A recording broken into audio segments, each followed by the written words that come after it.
What's going on, guys, and welcome here to this 3-game series between Tila and Ragnar from the Summer Classic tournament from this year. This is the 2-0 game, so the winner will advance to the playoffs. The loser will just be in the 2-1 bracket, not really a big issue, but this should be a really good series. You can already kind of see here, they're obviously 2-0. Both of them have won all their games, so let's expect a good series. Tila was the first player in the list, so he got to choose first. Obviously the names are in Russian here, so we won't be able to see them, but I think it was Tila picked, let's see, he picked Massilia, Ragnar picked Carthage, and Tila elected to stick with his faction. So the idea is player A picks, then player B picks, and then player A has the option to swap factions and play with the other person's faction. So in that case, Tila would get Carthage and Ragnar would get Massilia, but he decides to stay with Massilia. So let's get into this first game and check it out.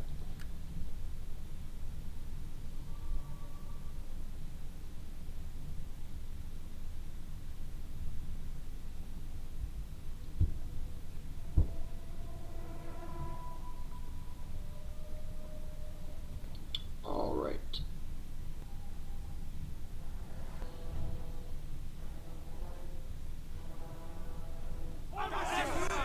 So, we can look at Tila's army for Massilia first. He's got a pretty standard army here, I think, for this matchup. He's got 3 Tarentines. The rules are 4 max horse archers, but there's really no need to take 4 horse archers in this matchup for sure. So he's got 3 Tarentines. It will be slightly better than these Numidians because they will be useful in melee, so that will be nice for Massilia. He's got 3 Celtic Slingers up front, pretty standard stuff there. 4 Massilian hoplites you'd really expect. There are actually only 3 Massilian hoplites and 1 regular hoplite on the left here. Again, pretty standard idea. Have those 4 hoplites up front and support them with axe warriors and Celtics. So we have 4 axes here, and on the flanks 2 Celtics. Pretty standard again. Massilia likes to use that combination of the hoplites and the axe warriors. Basically, you have 10 really strong melee units. That's always very powerful, and you always still have a lot of money left, so you can get decent cavalry. He has 2 Massilian cav, much better than Citizen cav, and these guys are excellent for 500 coins, cheaper than Citizens and much better. Because they are medium. If they were light, they would be awful, but they're not. And he has 2 Chaos Lancers here. Looks like we have some javelins on the flank here, going down. Ragnar lost some men, but these Tarentines lost more men. And the Numidians really want to exchange. If they trade off with these Tarentines, it's excellent for the Numidians, because the Tarentines, again, when their ammo is out, are much more useful than the Numidians. So they want to be throwing javelins and exchanging javelins, or alternatively, not using any javelins at all. But here Ragnar gets really close up, and he should do good damage there. I guess there will be kills, but... Yes, Commander! But yeah, you don't want to use your javelins and dodge all of the... and have the enemy dodge all your missiles, because then these Tarentines become very powerful, and your Numidians are pretty much worthless. Yep, looks like Tila's also using the strategist general we expect. So now Ragnar's army here. Really kind of weird formation from Ragnar here. He's got Libyan hoplites, looks like 3 Libyans, no, 4 Libyans. Not even late Libyans. It's sort of unfortunate, especially looking at this Guitaria cav. You kind of want to downgrade this to a Carthaginian and get the late Libyan hoplites, I would say. That's generally a little bit better. But other than that, he does have 3 Balearic Slingers, and again, only 3 Celts on the field, 3 Celtic Slingers on the field for Tila, not 4. This will be a very big advantage for Ragnar. He can kill off these Celtic Slingers and have these guys chilling, so that should be very nice.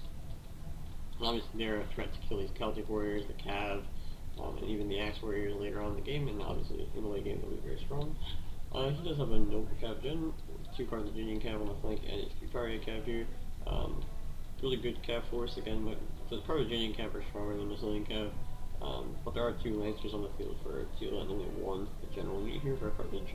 But 4 cav, it's about even, I would say, overall. And then the main meat of his force here, he's got a noble fighter back here with the 3 Sand Knights that we saw up front, or 2 of them are up front with 1 behind the noble fighter here, and 2 Gallic warriors. Pretty interesting. The noble fighter can be good. It's hard to kill it without focusing it, and again, Tila only has 3 slingers, so it won't be able to focus this noble fighter down. So it can be very hard for Massilia to deal with these guys. You have to cycle very well, and you get a lot of javelins on it, pretty much. So that'll be interesting. Now both sides are just kind of resting here. We'll just skip. See, Tila's cav are winding here, and Ragnar's are also winding, but I guess that bodes better for the Numidians who start out quite a bit faster. Over here, not much skirmishing going on. Again, these Numidians want to keep their ammo if possible. Even more valuable than using all these Tyrantines would be using on cav. But that probably will be difficult. To achieve here, the Slingers get a few volleys, don't get killed very much, but taking opportunistic shots. Okay, so now we're getting into the main fight. Ragnar shooting this hoplite not going to do much. He needs to focus these Slingers, I would say, first. Tila also shooting the front of these Sand Knights is pretty useless. You should really just walk up and shoot cav, I think. These Slingers are basically bait. We'll want to keep them alive as long as possible, but they can just take pot shots on better units. I don't think shooting these Sand Knights is very useful, to be honest. The Sand Knights will also be really hard to kill, but again, Tila does have 10 units that are quite strong in melee. Ragnar only has basically 6, or 4 really, and these hoplites are pretty useless and the Galax are not so good. But he does have also better slingers. So, nice shots there from Ragnar, again, doing good damage with these Numidians. And again here as well. Again, they really do want to use all the ammo, but Tila gets the first charge in here. It's not really that big of a deal for Ragnar. He hit a hoplite which has 30 points versus cav, so it's going to kill a few cav maybe. But here this unit comes in, again, all these charges. I don't even know if he got a charge here with the Sandwich. That's definitely not good. You definitely get a charge. Nice charge from Ragnar here on the Celtic, but no follow-up from this Gallic where it should be here, so Ragnar's playing a bit slow. I'd say he is really destroying this Brazilian hoplite though, especially as you're running to the right here. Unshielded side will be open, so it should do a lot of damage here. But Tila is realizing very quickly that this side is very good for him after getting a charge with his Sam Knight. But this Brazilian hoplite is starting to die, but he is breaking through here. The Gallic is going to kill off this Celtic very easily. 2 charges from this Carthaginian captain. It did lose 30 men for it, probably 2 javelin volleys. Or some volleys from his Tyrantine. So now he's got to hold the line here, and this Noble Fighter is killing off an axe warrior, which is fine. I think Ragnar right now probably the best option is just to kite to this flank, but he's not been very aggressive here. That's kind of the problem, right? He's not been very aggressive here, so he's not winning on this fight, whereas this side is collapsing very, very quickly for Rag, so he's got to be careful here. And these Tyrantines get into the Blurks, don't do a lot of damage though, and knock Tyrantines down. So this is actually good for Ragnar because he's killing off the Tyrantines, which is a very crucial pick, basically. Here, Carthaginian Cav killing the, charging into the Mycelian Cav. This should be a close fight. I think the Carthaginian Cav are better, but I'm not sure. It depends on the charge, I guess. And here again, the Noble Fighter is going to get in here. Another, that's not the Noble Fighter. Noble Fighter breaking through here. He could use it to stabilize this flank. That's what he's going to do. He's going to use it to stabilize here, but it's not very good because now he's going to be exposed to rear shots. And also, there's just a lot of enemy units here, and the Noble Fighter could die. And Tila does get a charge here with his general, so this units are all going to be getting focused down. This Tyrantine is going to kill a lot of Numidians here. And Tila has a lot of cav spare. The Blacks are going to start eating up the gen, but this unit's going to die very quickly, and you can't use Frenzy Charge to save it because that's banned. And now with the spare Lancers here, this is looking bad for Tila because, or for Ragnar because he doesn't have any cav left. He really overuses cav in the beginning of the game. And now, yeah, these Numidians are dying to the Tyrantines. Again, their power and melee being shown there. And yeah, it's just a problem here. Tila will just get a nice charge here on the gen. Maybe the general will win this, but it doesn't really matter because so much support is left on the field. The Noble Fighters are alive, and that's what I'm saying though. I think Tila should, or Ragnar shouldn't have been so aggressive with his cav. Like, what's really the point? Yeah, what's the point of losing so much cav when you need your slingers alive and the enemy has Tyrantines, which are better than your Numidians? It's a bit risky. Your infantry is always going to do fine with the Noble Fighter and the Sanders. I think you should have just baited the hoplites a bit more and left the cav charge the hoplites and phalanx. Javelin the cav, get the cav advantage, and once you have the cav advantage, then you're a bit better off because you can kite with the slingers. And just use your Noble Fighter as like a wrecking ball in one area of the battlefield.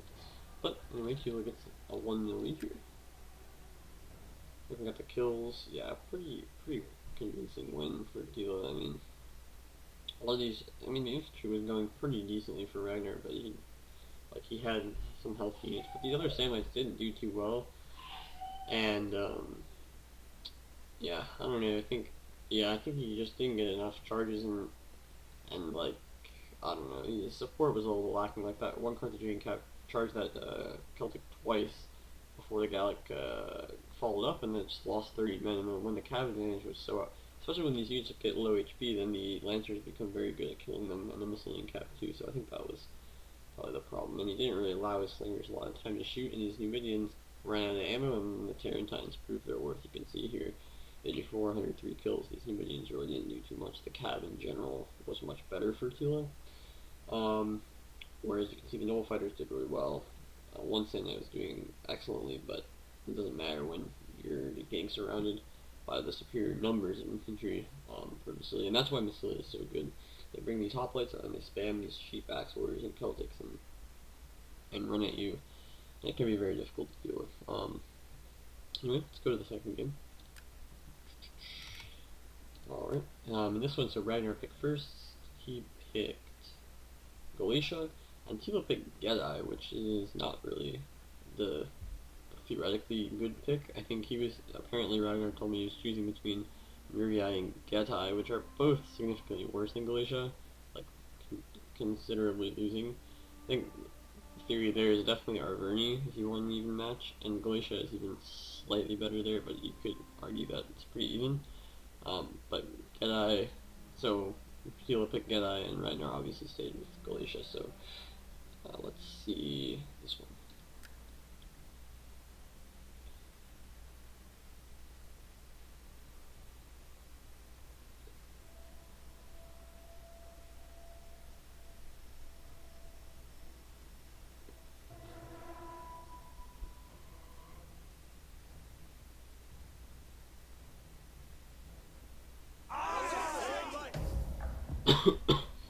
Sorry, alright, so, oh my god. Tila's taken a pretty conventional Getair army, I would say. He's got 4 bow horse on the flanks here. I mean, these guys are an absolute must against Galatia, giving you some sort of advantage, and also he has 4 noble swords. So that's pretty standard stuff, but it's basically you're spending your entire money on these 8 units here. And the rest of your army is going to be pretty trash, but it's probably the best strategy that Getair had. Maybe, I don't know. So it's also put his general, I told him this actually in the game, I don't know why he does this, he put his general on the left, which exposes him to right-sided shots, and obviously with the general being such a general focused fire target, that's really not the play. You do want to have your general on the right side, if possible. So let's quickly go over the rest of his army. He has 3 spear horse, and this is a huge problem because the Galatian cap is just mega better than your spear horse, so that's really an issue. He's 2 axe warriors, standard stuff, you'd really expect that. Axe warriors can do good against the Galatian swords. They are a bit worse, I think, in general, but they are more tanky, so that's nice. Armored spears, he actually has forged an armored spear. 1 armored spear. Which is nice because they can kill the Galatian spears pretty easily, but again, with only 1, the rest of them are spear warriors here, so they're going to be kind of fucked against even Levy Freeman since they don't have jabs. And then here, Dacian Heavy Bows 2. And that's the army, so I think it's 19 units, so not 20, but pretty decent army I would say against Galatia, but it's just so hard against Galatia because the infantry battle is really not in your favor. The archer battle, especially with only 2 Dacian heavies, the Syrians for Galatia can just shoot whatever they want. And the cav is the worst part. I mean, the spear horsemen have no chance against the 2 Cappadocians and the 1 noble horse that Galatia is sure to bring. So let's check Ragnar's army out here. Basically, it's pretty standard. He's got 2 Levy Freemen, 3 Levy Freemen, 1's helping on the flank here against his bow horse. He has 2 Galatian spears. And again, these Levy Frees are going to be pretty good against the spear warriors because they can get a javelin volley off and kill like 10 of these guys before they even go into melee. The spear warriors are maybe a bit better. Nice 65 armor on them.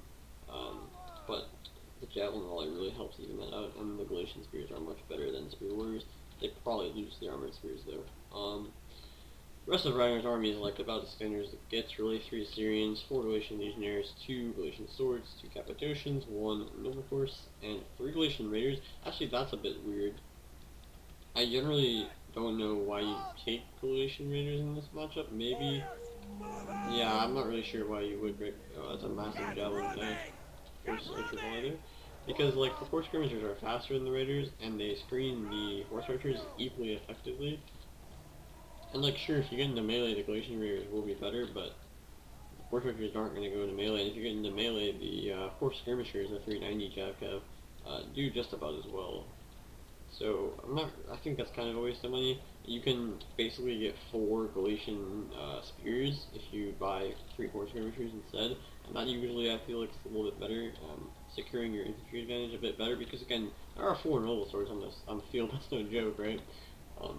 And usually you want your infantry, your spear advantage to be better so that these noble swords are charging first, and your Galatian legionaries can follow up, and that makes them incredibly dangerous. You can see Tila Sword Swords are getting the better of this early engagement, killing already 30 Galatian mirrors, and again, that's so bad because you're screening against Sword Swords with 550 cost cav, which are just so much more expensive than the 420 bow horse, so losing this unit is such a waste of money. And again, this unit's gonna get fucked up here too. Actually, just like miracle dodge there. And you guys ultimately have 15 armor, so it's not like they have any better armor than the Horse Skirmishers. In fact, the Horse Skirmishers might have actually better armor. I'm not too sure if that's true, but they surely don't have much worse than the Galatian Raiders. So I feel like it's a bit risky. Like, yeah, they're good in melee, but I mean, your cav advantage is so massive, you won't be worried about the melee aspect of these raiders. Like, chasing down Galatian, like heavy bows or something, maybe, but there's 4 bow horses on the field, so they're really not going to get to do that. So it ends up being kind of a waste of money. Tila, you can see, is deployed very wide here, but I actually am not sure if that's actually so good when you have a cav disadvantage. It's not terrible though, because it's 3 cav versus 3 cav. And here, these heavy bows are going to start shooting at the Syrians. If I'm the Syrians here, I probably don't even want to shoot them back. He will though. I don't blame him. He has 3 against 2, so he can't make the most of it, but you want to use the majority of the Syrians on these noble swords. That's just the general theory. Here, Tila tried to switch the target to that Galatian Raider, but it's actually going to stop these guys from firing a little bit. It ends up being fine though. They're killing a lot of Syrians right now. Ragnar hasn't gotten that many volleys off in return, so he's actually losing these fights. So he needs to just run forward here and use this other archer. The Raiders are kind of screening, but again, they're just eating a lot of fire, and these guys are down to 60 men total in 2 units, so he's lost an entire unit's worth of men, and these guys are starting to lose men too. This Galatian sword's a bit far behind, he should just shoot it. He doesn't realize that. I guess he's screening with it. There shouldn't be 11 free men doing this job. Wastes javelin volley as well. So this actually early game is like excellent for Tila. It's like much better than Ragnar's early game. But now these bows are going to start to get fucked by the combination of 2 bows. Over here, this bow is dying though, so he wasted a shit ton of ammo here to a lesser unit, and that's really not good. You really don't want to do that because you need, again, there's 4 noble swords, and you're relying on the combination of arms that Galatia always relies on to deal with this. So it's actually just sacrificing his Galatian raiders here to just push these bow horses off the field for now, which is fine, but he really needs to get aggressive, I think, because if he doesn't get aggressive, these bow horses will return after killing these raiders off. You can see Tila very fast on the micro. As soon as he killed that unit, he's running back.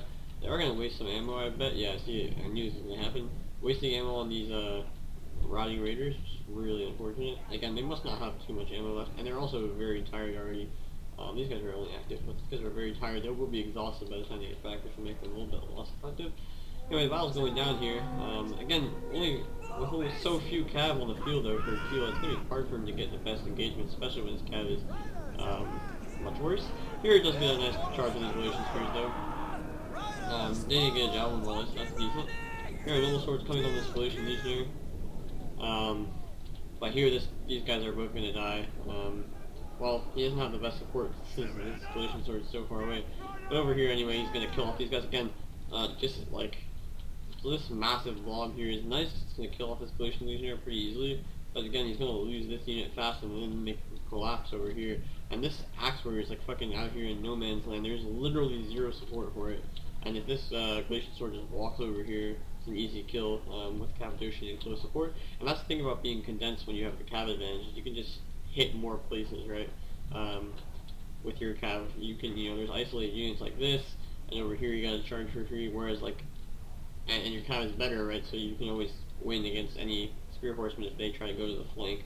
This Levy Freeman's like causing chaos back here. Killed off 20 spear horse already there.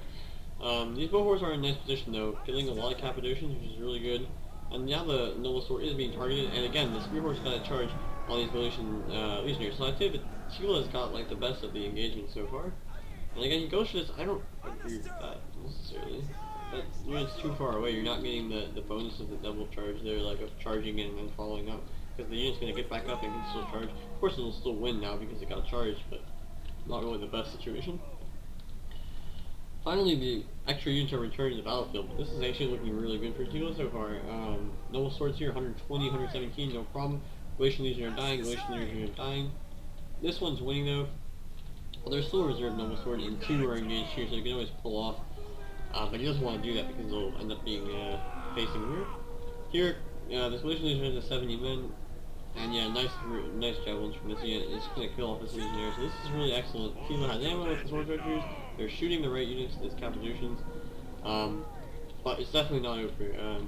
This Galatian is so much better. Again, nice charges here by the Galatian sword, killing off that axe warrior again. It was super isolated. Over here, this Cappadocian just doesn't give a fuck about anything. It just runs in here and kills off the Roman. Now the archers are going to start to play a pivotal role here. You can see they're getting nice shots, but the general, yeah, and also the other thing is this general is coming under threat now. I don't know why Tila decided to send a charge into this Galatian Legionnaire over here, which was already losing heavily, instead of coming over here and helping his gen, because now his gen's getting fucked by 2 Galatian Legionnaires. He goes into headhunt, which is good, but again, he's going to bust through here, and now the general could die, and that could really spell disaster for Tila. But this unit needs to get back over here. Now, the other thing is Ragnar won on the flanks, and now he's like collapsing on the center. He's got units behind, his Cappadocians are killing the enemy cav. These force archers need to make a play right now. They need to go to the flank and just start shooting the fucking shit out of these Galatian Legionnaires. Like, they need to start blowing them up. And honestly, don't even worry about the archers. The archers take the time to turn around and shoot your horse archers. That's like a win for you, because these archers can also do massive damage to noble swords. But it's tough to think about. Like, again, these guys are tired, so it's going to take them a long time to get anywhere important. And now these Galatian Legionnaires are just starting to pound. The Noble Horse General is untouched, and Ragnar loves having that kind of thing in the end game with his superior cav units. He can really mess stuff up, and these Galatian Legionnaires just refuse to die. And now basically what's left on the field is just the 4 Noble Swords. Like, literally everything else for Geta is like dead. Because all the spears are dead except for this one, which sure it's going to survive, but whatever. But Ragnar still has all the archers, the cav advantage once he kills off this spear horse, which he will, and he still has like most of his infantry, and the axe warriors are both dead for Tila, which is going to be a huge problem because these Galatian swords are basically untouched. Sure, they're only Galatian swords, but these Galatian legionnaires are going to live, the archers are living, the cav is living, and these guys are basically full units with full HP against depleted noble swords, or what will be depleted noble swords, and also not best in stamina. Right now they're only active, the general can second win here. But these Galatian swords will be coming in from all angles, and the cav will be there as well for Ragnar. So it's looking a bit better, but again, these horse archers are a massive X factor. How much ammo do they have is the question, and Tila should be off fire at will right now. He needs to be focusing only targets that he wants to shoot. These other three are just complete bait. And another javelin volley here on the general. The general is going to go down here. And that's going to be a huge problem for Morgan. But again, these noble swords are breaking through, and they will win. Over here they will win as well. But again, these Galatian swords are a huge X factor if they can come in and start messing with enemy units. This general is dead, and now this noble sword is like chasing archers, which sucks. This cav is going to get in, but let's see at what cost, basically. This archer is dead. But this noble sword is going to die now, pretty much, because it's going to get charged by the noble horse. It's lower on HP, it's already going to get a shit ton amount of charge. Look at that. Full Galatian sword comes in. And basically Ragnar just sacrifices his archers here. I guess they might not even have ammo. Save one that has some ammo maybe?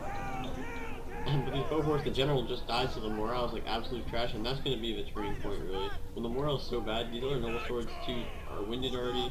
The general can keep freshening up his men for Ragnar, and these Galatian swords are so powerful in the endgame with their strength. Like, there's just any full strength sword that's like somewhat decent is a huge problem in the endgame. Killing off this noble sword, this Galatian sword easily.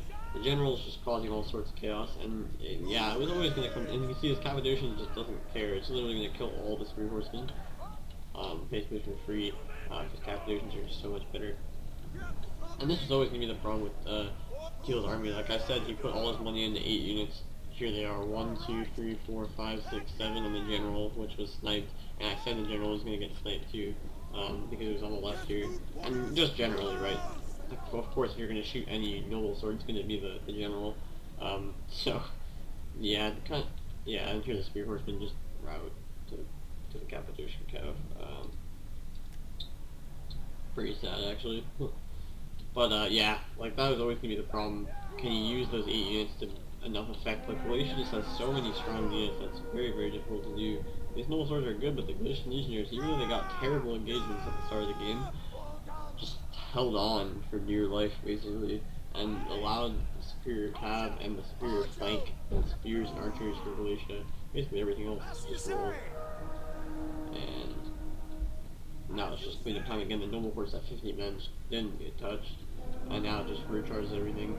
And that's the problem for a guy. Always the problem is how do you deal with cav when your cav advantage is so bad. And you have the horse archers to do it because Ragnar totally wasted his horse archers, his Galatian raiders, but Tila kind of messed up. I think he used a little bit too much ammo in the backlines. He didn't like spread out and surround his horse archers, and that kind of cost him. So it's 1-1, we get to go to game 3, which is nice. Look at the kills here.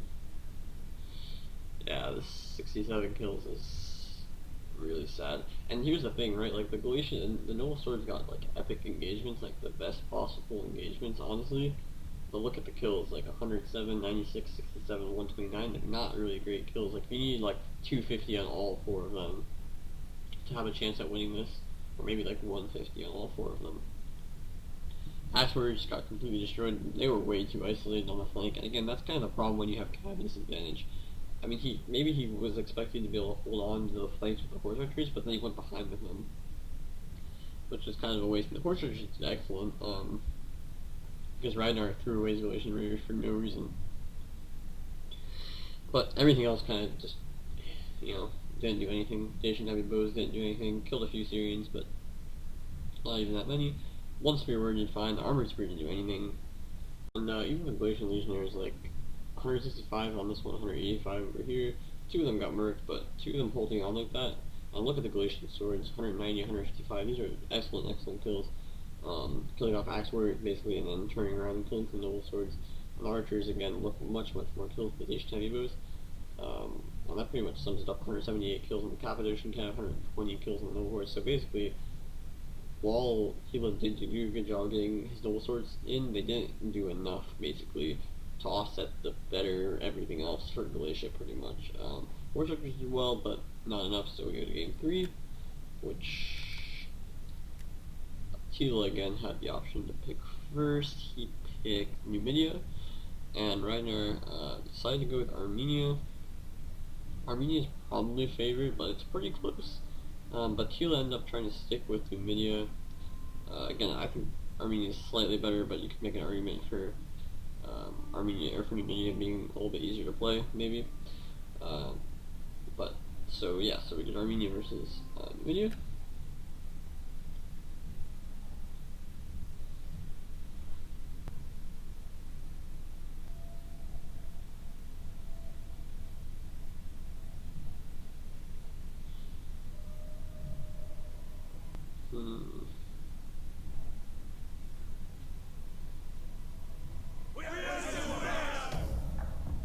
Well, right off the bat, I'm not really sure about this army from Tila. It seems like kind of a throw, to be honest. Like, I don't know what he's thinking. Anyway, we'll go through the army.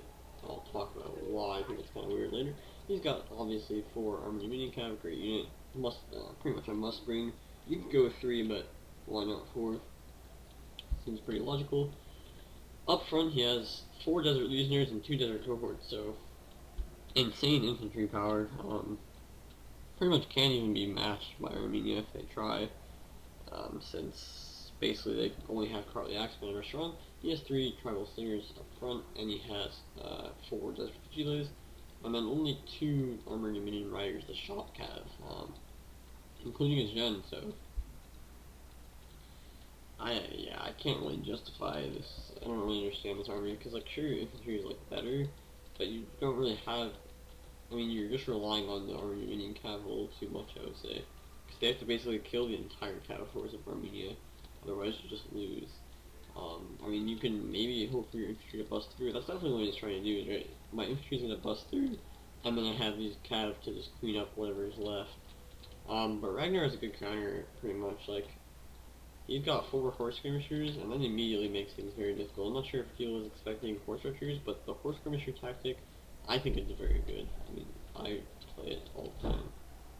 Because basically you're basically just saying like, yeah, use all my ammo, all your ammo on my horse skirmishers, I'll have 41 damage missiles too, and my guys are like really fast, so I can shoot up your cav pretty effectively too. If you lose too many men to the horse skirmishers, the HP is not high enough to deal with the cav when you don't have ammo, so that's problematic.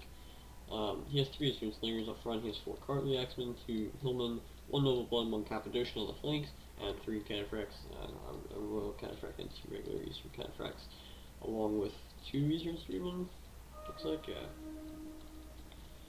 Honestly, not what I would prefer to bring as Armenia either, but he went for the infantry heavy army, which is going to make him look pretty smart here, since Tila went so infantry heavy, but his spear force is so outmatched by the Desert Vigiles. He's going to be relying on his cap heavily, but again, these horse skirmishers are just screening these new minions so effectively.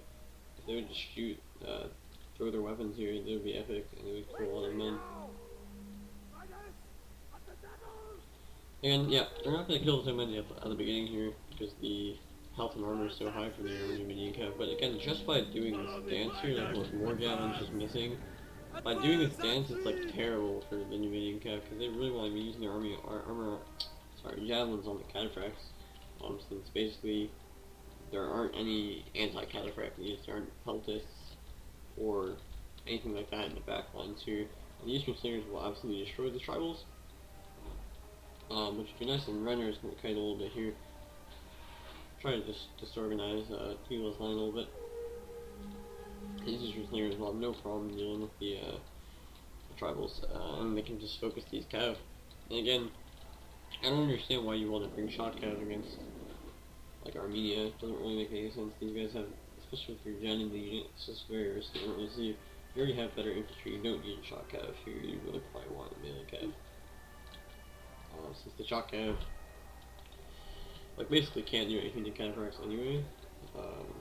Yeah, it's worse probably than just bringing armored desert cav and getting a little extra money. I also would say that you don't need 6 elite infantry or like mid-tier infantry as NVIDIA. You probably want to invest in peltists to deal with the cav. Because again, these armored medium cav are great, but they really can't deal with the cav that effectively. Which can kind of trick people out if they don't realize that it's actually the case.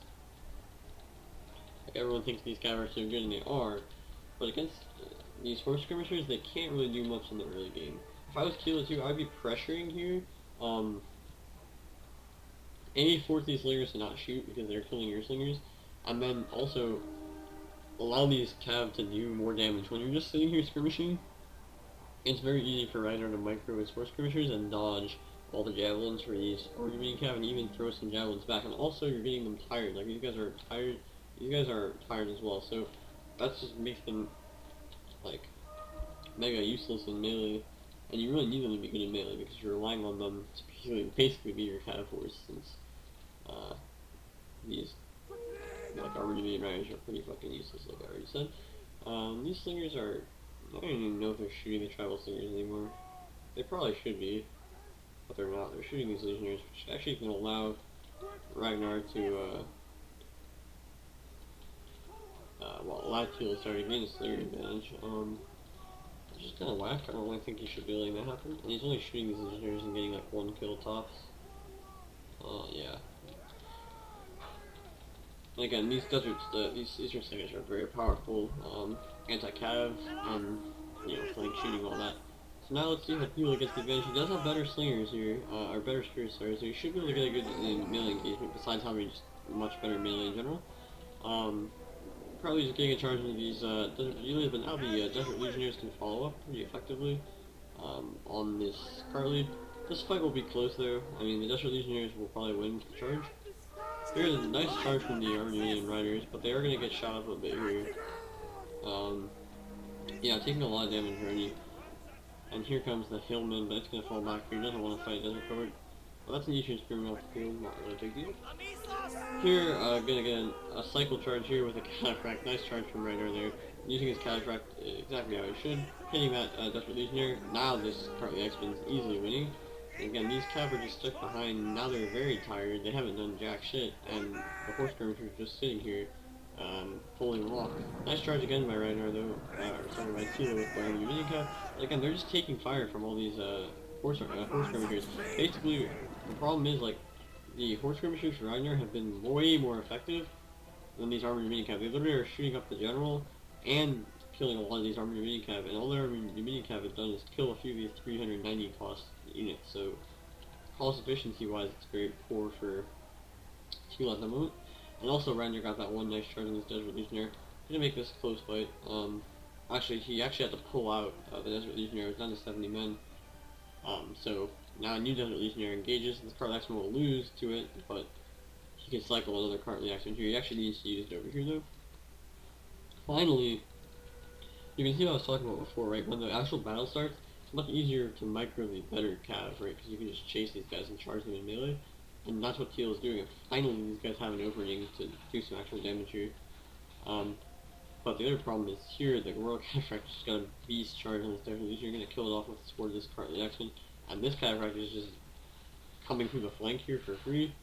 These Cartly X-Men are untouched at the moment. They could go for a rear charge here, and the problem is all these Cav are not doing their job. Their job should be to prevent these Cataphracts from freely running around the battlefield just charging shit. That's what Peltis could do for you, normally, and then you can use these Cav behind and you have like a two-pronged threat. Peltis stopping the Cataphract and these Cav corralling anything from the flanks and then rear charging stuff. But he doesn't have that threat. Like, you can see this one armored minion is like, yo, I can't even fight here, I gotta run away. This Cartly Axman and this Cataphract could even come for this charge. The Royal Cataphract is just popping everybody around here. And so now things for Tila are looking a lot worse. He does have these guys, but again, they've been shot up a little bit by these horse skirmishers. What use are these guys going to be if cavalry is the only thing left on the field and they don't have ammo? And right now, Ragnar's cav is very healthy. So it's not looking great. Let's see. This Cataphract just trucks that unit. Hillman following up. It's only Hillman, but again, not a huge deal. The Cappadocian really doesn't fear this armored medium rider, and it shouldn't. Like, it won't do anything. On the charge, it might kill a few guys, but like, kills like, oh, it killed 0 men. The armored medium rider lost 3 men, so terrible for this unit, which again, is just not a good shock cav unit, really. These normal blood cav are just causing chaos behind, and again, this armored medium rider has already lost 10 men to use the javelins of the horse skirmishers, and it's in really bad shape. 2 cataphracts behind lines, just waiting for these guys, saying, you know, you can't fuck with me. If you come near me, I'm just gonna charge you, and they won't be able to stand up to a royal cataphract or use your cataphract charge. Here they're just busting through with a free Cartly Axman behind. It'll be tied down by this Desert Legionnaire, but it will kill it off. 60 men versus 120, and the Cataphract and the Noble Blood are back here dealing with these cav units, and now the Armored Minion Rider Gen is under massive threat. The Royal Cataphract is just untouched back here, just fucking everything up. Finally, these Armored Minion cav have a little bit of impact, but this Hillman actually killed off a Legionary unit because this Noble Blood recharged it and the Cataphract charged it before. So now these guys are coming, but again, it's kind of too little too late because these guys are low HP, the cav is very healthy for Armenia, again, the Royal Cataphract can get another charge here and kill off this other Armenian medium cav. Again, you don't want to go into melee with these Cataphracts. You need these guys to be shooting the Cataphracts with the javelins, not fucking charging them when they're out of ammo. I mean, they have to at this point, but you can just see how fast it dies. I mean, exhausted too. That's another thing, Tila really neglected his stamina. I mean, like, these Cataphracts are fresh, or active. Literally all the armored minion cav is exhausted, so they're fighting at 50% of the capacity that they can actually fight at, so it's just terrible for them. They're going to fight so poorly, and of course they're just going to lose. You're not getting your money's worth for them. You know, you're paying 980 talents, you don't want them to have half of the stats that they actually have when they're in melee. And now it's just allowing these Cataphracts to just mull over every fucking unit. Again, that was the problem, right? Like, the Cataphracts sure, they were kind of if they were behind, it's kind of bad because the armor and minion cav are here. But the horse skirmishers screened them off, and the cataphracts were like, okay, there's two cav, only two melee cav. Let's just go forward. They went forward, they smashed the infantry line, and now they're just behind. And these armored and minion cav need to run all the way around. And when they get there, they're exhausted. They can't actually do anything to stop the cataphracts. They're out of ammo. And there's nothing they can really do to stop the cataphracts from just killing everything. I think Tila needed to have a better contingency plan for how to stop these cav from winning the battle, because the cataphracts were just much better. And the Fort Carly Axemen, while I wouldn't have taken it for Armenia, is actually looking like a fucking genius pick, because they really did a number on these Desert Legionnaires, because the cataphracts in combination with the Cartly were so effective. And now, yeah, you can see like all 5 cavalry on the field for Armenia. Most of the Cartly are still alive as well, and even some Hillmen. So the cataphracts just ended up being a huge game changer. I mean, they were always going to be a game changer, but it didn't look like he had a plan to stop them from just rolling the entire army when they got behind. Because again, there was no peltis. There was just 2 shot cav, which had no chance. They lost to the Cappadocians on the charge. They have no chance against cataphracts. And once Ragnar got behind, the armored minion cav looked out of place because they couldn't do anything. They were exhausted. There was like 2 cav sitting back here for Ragnar, preventing them from recharging the lines. And now your cataphracts are getting recharges instead and just blowing up the infantry line. And Ragnar did a good job. Let's be honest, there were 6 Legion units out there for Numidia. Ragnar did a really good job of cycle charging his cataphract in to kill those units and then recycling the Cartly in there. That was really nice. But overall, I think Tila not having a plan to stop the cataphracts, outside of, oh, I'm going to use the javelins on my armored minion cav, which is like wishful thinking at best, especially with the horse skirmishers on the field. Yeah, I think that really cost him. And so Ragnar will win the series 2-1. He will advance to the playoffs, the first person to advance, 3-0. So we'll have one of the top 2 seeds. And the other person will be the winner of me and Clayton. Whoever wins that will also have one of the top 2 seeds and for the playoff bracket. So nice win from Ragnar, coming back from behind 1-0 to win 2-1 with 2 pretty interesting games. I mean, all 3 of them were pretty interesting. The first game, the Massilia Current game, wasn't particularly close, but these 2 games were pretty interesting. Yeah, we can look at the kills here. These cataphracts, you can just see massive kills, no one cav, massive kills. Horse skirmishers didn't do anything, but if you look at the kills on the army mini cav, nowhere near what they need to be. And simultaneously, look at the kills on these desert cohort or legionnaires: 13, 26, 21, 41, 96, 151. Literally one unit did well. And the Cartly kills are fantastic: 150, 143, 128, and 48. So again, really nice job by Ragnar, dealing with 6 infantry with basically 4, and also these desert Helas didn't do anything, which maybe you would expect, but again, they could be used as charge bait for the cataphracts. I'm not sure how they died, but maybe his heels coordination on the rush was a little bit off, and they got killed off by the Cartly. We saw 1 unit at least suffer that fate where it got charged by the Cartly Axemen. And then Tila did a nice job of following up with the Desert Legionnaire, but then Ragnar just pulled out his infantry charge with the cataphract and recycled the infantry, and that proved to be very effective. And then the cataphracts just got behind and started eating shit. Massive kills on those guys. And the Cartly Axemen were so good against the Legionnaires when the Legionnaires started getting charged. That's where Cartly Axemen really thrive, because low HP units just can't stand up to axes, since the AP damage just messes them up.